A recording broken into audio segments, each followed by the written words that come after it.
मिली जो मंजिल, तो कारवां भी विशाल लग रहा था। वरना सफर में हर शख्स मुझे ठग रहा था। यूं ही नहीं पहुंचा हूं आज मैं इस मुकाम पर। जब सो रहा था ये जग, तब मैं जग रहा था।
पीयूष के बारे में बच्चों को अभी पता नहीं होगा। According to our data he is last candidate.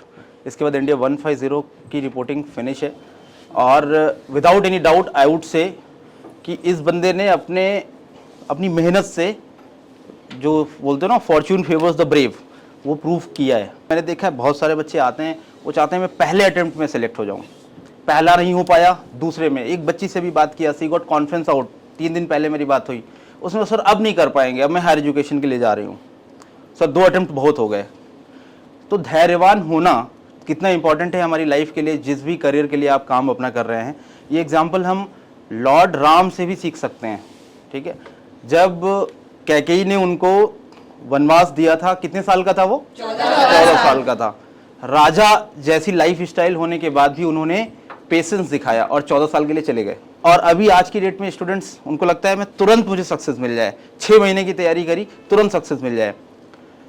Piyush सामने है, जिस दिन लास्ट डे था एसएसबी का, मुझे याद है अभी भी, मेरे ऑफिस में आया, पैर छू के बोला सर रिकमेंडेशन लेके आऊंगा और दोबारा फिर आपसे मिलने के लिए आऊंगा, ये शौर्य चक्र अवार्ड ये लेने के लिए आऊंगा।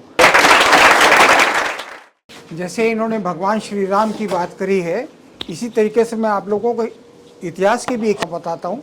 Napoleon Bonaparte, when he lost a war, he was sitting idle. इसने मकड़ी को देखा कि कैसे जाला बनाती है, बार बार नीचे गिरती है और फिर ऊपर जाती है, and ultimately she succeeds in it.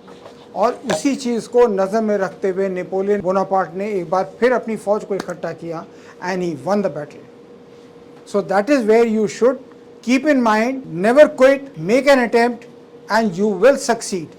That should be your aim, that you have to achieve this and you will achieve it. Keep that determination in your mind and you'll go on. प्यारे बच्चों, पहले तो बहुत सारा आशीर्वाद और smile बना के रखो, सबसे मजबूत कड़ी है जो सर से सीखा है। स्माइल से हमारी कमजोरी दूर होती है।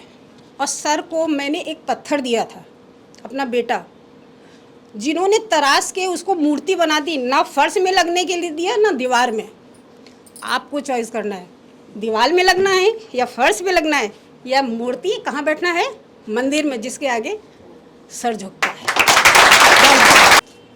सोइए, मस्त सोइए, एंजॉय करिए, फुल करिए, मगर एजुकेशन में नो ढिलाई। आप लोग जब निकलते हो ना, यहाँ से खुशी होती है। आज मुझे इतनी खुशी हो रही है ना कि मैंने यहाँ भेज के शायद मैंने बहुत अच्छा किया था, मैं दोबारा फिर आऊँगी। ये खुशी जब आप में से सब बच्चे निकलेंगे ना तो और खुशी होगी, क्योंकि हमारा देश मजबूत होगा। पीछे नहीं हटना, चोट गिरी गिर जाओ, चोट लगी, रोना नहीं है, आगे बढ़ना है, देश के लिए कुछ करना है, ये सोचना और माँ बाप की इज्जत करना। तो सबसे पहले जय हिंद सबको। तो सबसे पहले तो मैं थैंक यू करूँगा अपने टीचर्स का, अपने पेरेंट्स, अपने फैमिली रिलेटिव्स का, अपने भाई का, क्योंकि आप कहीं पे भी जाते हैं सपोर्ट तो आपको चाहिए ही होता है। तो हमेशा से मम्मी ने सपोर्ट किया, इधर आया तो फिर सर मिल गए, सर ने हमेशा सपोर्ट किया। कोई भी डाउट होता था तो सर को व्हाट्सएप करता था तो सर रिप्लाई करके बताते थे कि कहाँ क्या गलती है। ये तो है कि मतलब किस्मत मेरे साथ अच्छी रही है, तो मुझे सपोर्ट हर जगह से अच्छा मिला है। मुझे इधर टीचर्स भी अच्छे मिले, रिलेटिव्स भी अच्छे मिले, फ्रेंड्स भी अच्छे मिले। फ्रेंड्स के साथ प्रैक्टिस करते थे, हम लोग इधर ही आते थे, आपस में एक दूसरे का इंटरव्यू लेना, एक दूसरे की स्टोरीज चेक करते थे, तो ये भी बहुत अच्छा लगता था। जब अपने रूम पे जाते थे तो एक दूसरे का इंटरव्यू लेते थे, एक दूसरे के नोट्स पढ़ लेते थे कि आज क्या नोट किया, कुछ किसी टीचर ने बताया कुछ की गलती ये है तो उसको नोट कर लेते थे कि आगे ये गलती रिपीट ना करें। स्टोरीज़ में कहाँ गलती हैं वो लिख लेते थे। तो एक दूसरे के कोऑर्डिनेशन से ही आगे बढ़ते हैं, और लीडर ही वही होता है जो अपने आसपास के सराउंडिंग से मदद भी ले सके, उसमें ढल सके, और फिर अपने आसपास के लोगों के साथ कोऑर्डिनेट कर सके, खुद भी आगे बढ़े और अपनी टीम को भी आगे बढ़ाए। लीडर ही यही होता है। सो सबसे पहले तो मैं थैंक यू करूँगा अपने सर का।